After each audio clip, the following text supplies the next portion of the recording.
Terdapat banyak kegiatan yang bisa kita lakukan untuk mengisi waktu luang. Salah satunya yaitu mendengarkan cerita horor. Bagi sebagian orang, mendengarkan cerita dongeng horor sangat menyenangkan karena dapat memicu adrenalin. Selain itu, aktivitas ini juga cocok dilakukan bagi seseorang yang ingin menguji keberanian agar sifat penakut yang dimilikinya berkurang. Jika Anda juga ingin melakukannya, ada banyak kisah cerita horor pendek di channel ini yang bisa Anda simak dan saksikan ketika waktu senggang.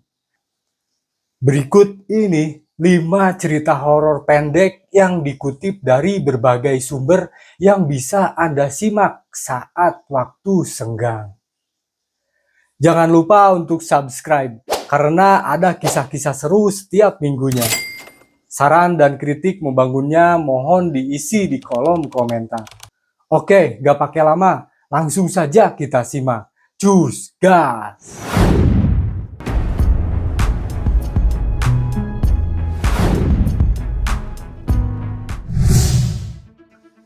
1. Warung misterius. Dikisahkan, saat itu aku dan keluargaku berkunjung ke rumah nenek yang ada di Ciamis, Jawa Barat. Kebetulan hari itu kami berangkat dari Jakarta pukul 12 siang dan sampai di Kabupaten Ciamis menjelang maghrib karena sering berhenti di perjalanan. 30 menit lagi kami akan sampai di rumah nenek. Namun ayah ingin pergi ke toilet dan di kampung itu kami berhenti di sebuah warung remang-remang di pinggir jalan. Sang punya warung memiliki tatapan yang dingin. Kami ingin menumpang di toiletnya dan ia hanya mengangguk. Setelah ayah membuang hajatnya, aku dan ibuku membeli beberapa cemilan di warung itu seperti kue dan roti, serta 2 botol minuman. Setelah selesai, lalu kami membayar dan mengambil uang kembalian. Singkat cerita, sampailah kami di rumah nenek. Karena sampai rumah nenek sudah larut malam, jadi kami langsung tidur saja. Dan keesokan harinya aku bercerita kepada nenek tentang ayah numpang ke toilet di warung perempatan jalan menuju rumah nenek.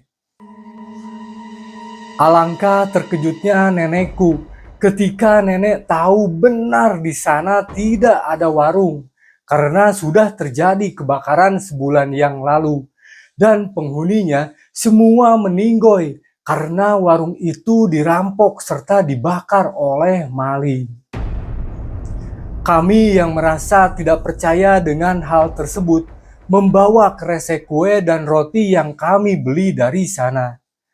Dan ternyata semua makanan itu telah gosong. Uang kembalian pun sudah berubah. Dan kami mulai percaya dengan cerita nenek bahwa makhluk yang kami temui kemarin adalah makhluk halus. 2. Tawa misterius dari ruangan rumah lantai 2. Seiring matahari terbenam dan rumah neneknya tertutup dalam ketenangan malam, seorang remaja bernama Pulan menemukan dirinya menginap di tempat itu. Rumah yang dulu penuh dengan tawa dan cerita, kini hanya dihuni oleh neneknya yang kesepian. Suatu malam ketika bulan bersinar terang, Pulan terbangun oleh suara tawa aneh yang terdengar begitu jelas dari jendela atas. Pikiran Pulan bergejolak dalam kebingungan. Ia tahu betul bahwa neneknya tinggal seorang diri di rumah ini.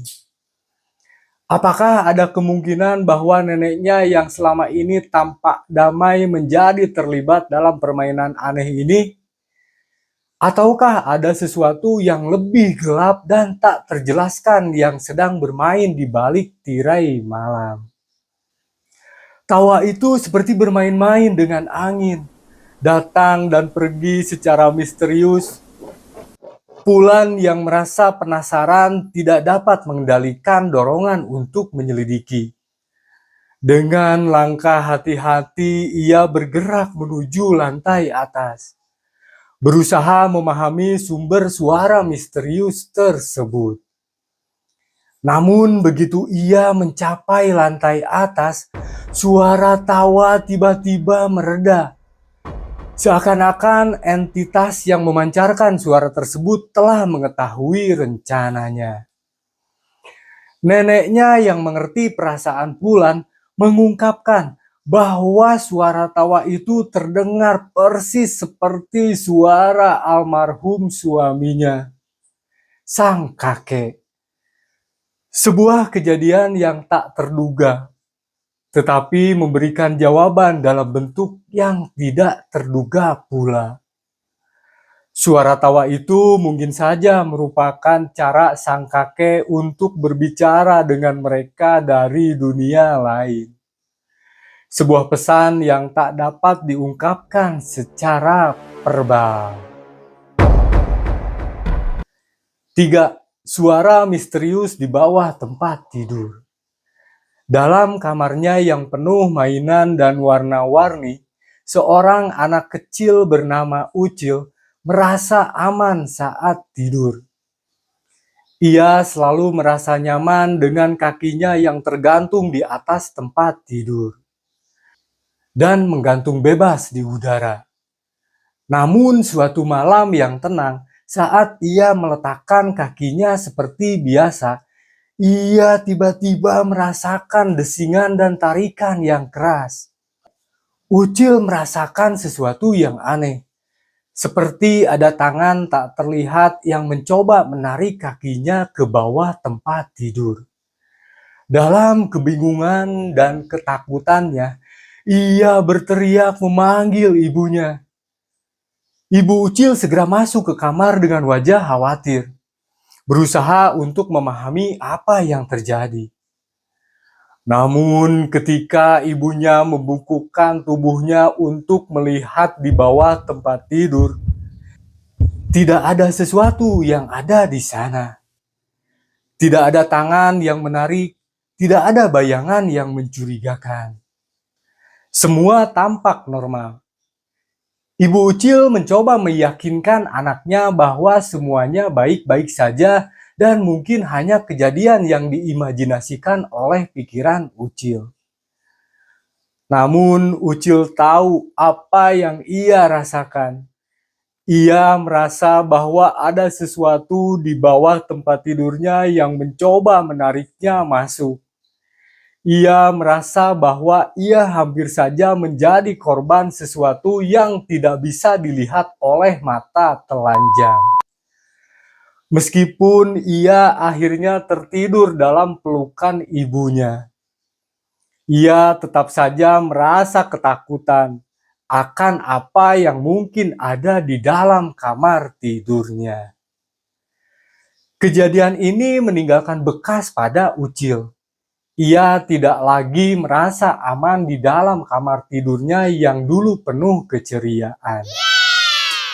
Setiap kali ia melihat ke bawah tempat tidurnya, ia merasakan desingan yang membuatnya menggigil.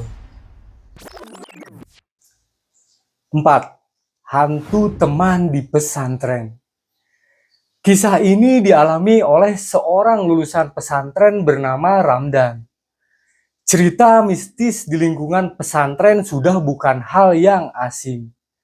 Entah itu sebuah kebetulan atau apa. Aku tidak bisa menjelaskannya. Sebagai orang yang pernah nyantri, aku pun pernah mengalami hal tersebut. Beberapa kali aku mengalami kejadian seram semasa tinggal di pesantren. Ada satu kejadian yang masih kuingat sampai sekarang. Padahal kejadian tersebut sudah belasan tahun berlalu.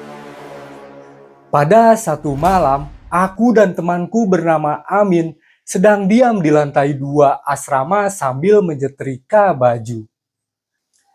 Saat itu pesantren sedang libur, sehingga kami bisa menghabiskan waktu dengan melakukan kegiatan yang kami inginkan, karena kegiatan rutin santri diliburkan.